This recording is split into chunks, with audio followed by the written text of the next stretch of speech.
Killing an innocent life in Islam is a major sin. Terrorism that targets innocent people is haram in Islam because Allah sees this as corruption. Let's keep notice that Islam came to protect 5 things: religion, life, intellect, honor, and property. Islam allows legal justice, qisas from courts, vigilantism and chaos are rejected. This was reported by Bukhari. Whoever kills a believer intentionally, his recompense is hell. Subhanallah. And he continues saying, he will abide in there eternally. Allah has become angry with him, cursed him, and has prepared a grave punishment for him. A believer remains within the scope of his religion as long as he does not kill a soul unlawfully. This was reported by Bukhari. Assalamu alaikum wa rahmatullahi wa barakatuh. Welcome to today's program. Our topic today states that Islam and the sanctity of human life. There is a lot of misunderstanding today. Some people claim Islam supports unfair killing and violence. To understand the truth, we have with us our Muslim sister who is to guide us in today's program. Jazakallahu khaira, Nawwal Aber Zam for joining us. It's my pleasure to be here today. Sister Nawwal, let's start with the basics. Does Islam allow the killing of innocent people? Bismillahi wa salatu wa salam ala rasulillahi Sallallahu alayhi wa sallam. The answer is a clear no, because Islam considers a life of a human being to be sacred. As the Prophet Muhammad sallallahu alayhi wa sallam said, a believer remains within the scope of his religion as long as he does not kill a soul unlawfully.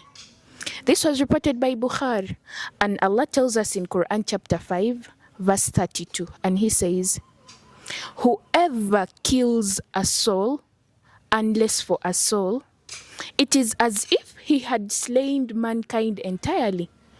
And whoever saves one, it is as if he had saved mankind entirely. So, killing an innocent life in Islam is a major sin. What about during war? Some claim Islam allows the killing of women and children. What does our religion say about that? That is a common misconcept. Islam was the first religion to bring rules and ethics of war.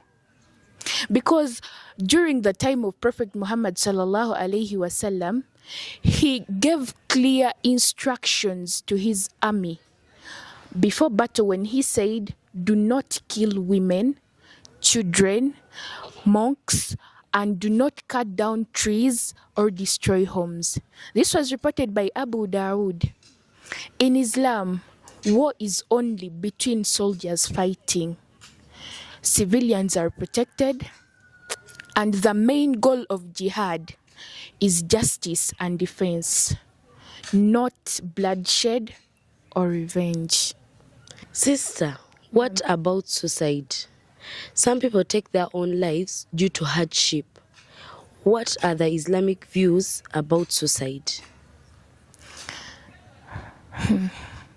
Suicide is forbidden in Islam because Allah tells us in Quran chapter 4 verse 29, he says, do not kill yourselves.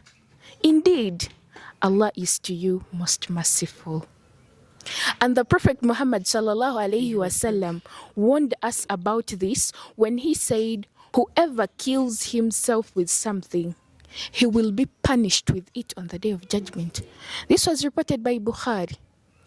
Islam teaches us that life is a trust from Allah.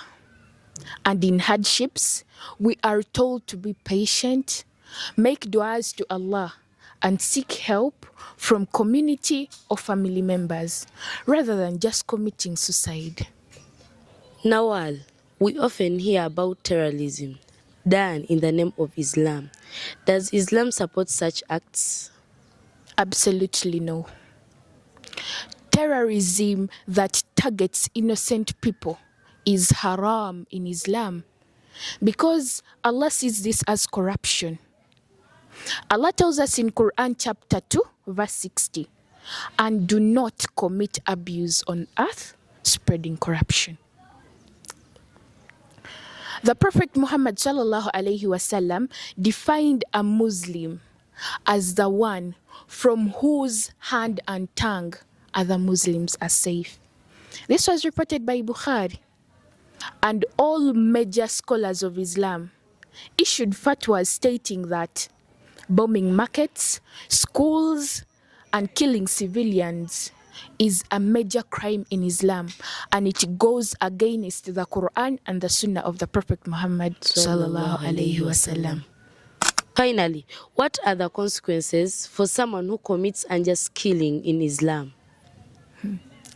That is one of the gravest sins, because Allah tells us in Quran chapter 4 verse 93, he says, whoever kills a believer intentionally, his recompense is hell. Subhanallah.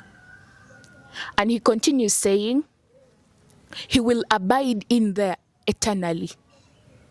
Allah has become angry with him, cursed him, and has prepared a grave punishment for him.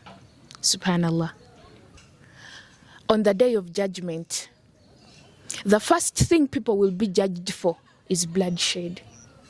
As the Prophet Muhammad sallallahu alaihi wasallam said, Islam allows legal justice, qisas from courts, vigilantism and chaos are rejected.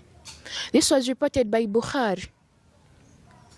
In Islam, any act of unfair killing goes against the Quran and the prophetic teachings. Jazakallahu khaira, our viewers. Let's keep notice that Islam came to protect 5 things: religion, life, intellect, honor, and property. The protection of life is so central that Allah said, saving one life is like saving all of humanity. Thank you for watching. May Allah guide us all to peace and justice. I remain Husna Ali. وهذا Assalamu alaikum wa rahmatullahi wa barakatuh.